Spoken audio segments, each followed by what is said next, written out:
lessons can the challenges of the past teach us?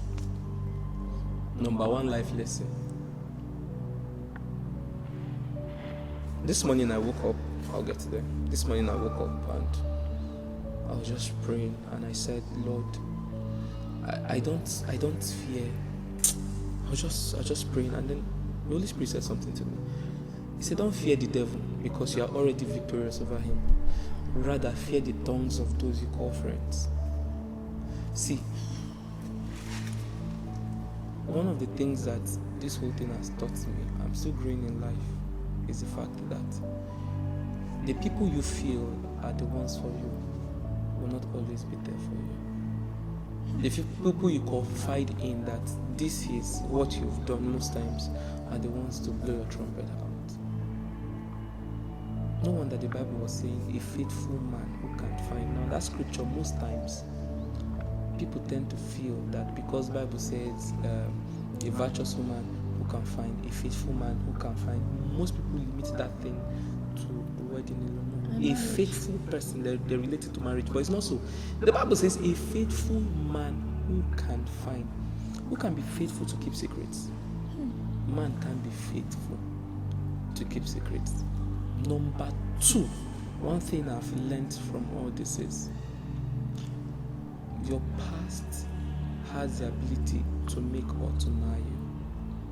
For instance, today I write about relationship, people read my write-ups and they're like, wow, this kind of write-up, this kind of write-up. Why? But they fail to realize that relationship is one aspect that I suffered the most.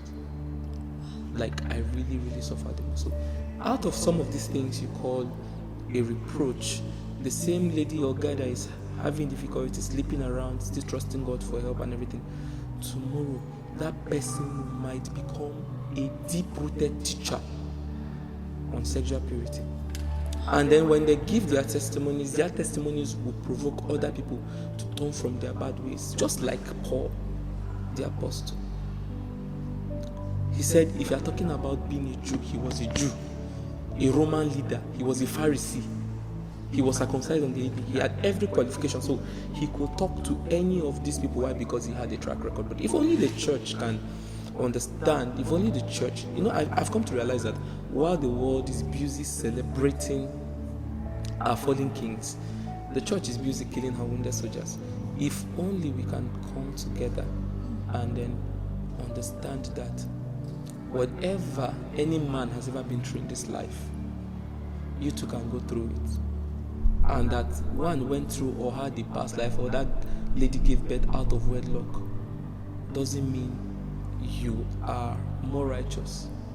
Because there are some who they gave birth to this child, and they are the child of a mother of a living. But there are some who are even criticizing some of these people who aborted theirs. The only difference between the two of you is that this one is a mother to a living child, you are a mother to a dead child. That's just the difference. You all have a past, and it is better. I'll tell anybody who is having issues that they use this thing I do before against me. Permit me. There are people that say they use this thing I do before against me and all that. You've got to brace up. You've got to take in your skin. Personally, I've heard things about myself. Some things I haven't read it, and I begin to ask myself, is anybody using my body somewhere? Because people have a ground where they just pick up things. So number one, all this thing has taught me never to trust man. Number two, never to kill myself trying to impress people or to even explain to people. And number three, to trust in God as my confidence. That's wow, yeah. That's a great one, Master Lord. So, what are the steps to take to redeeming time that was unutilized in the past?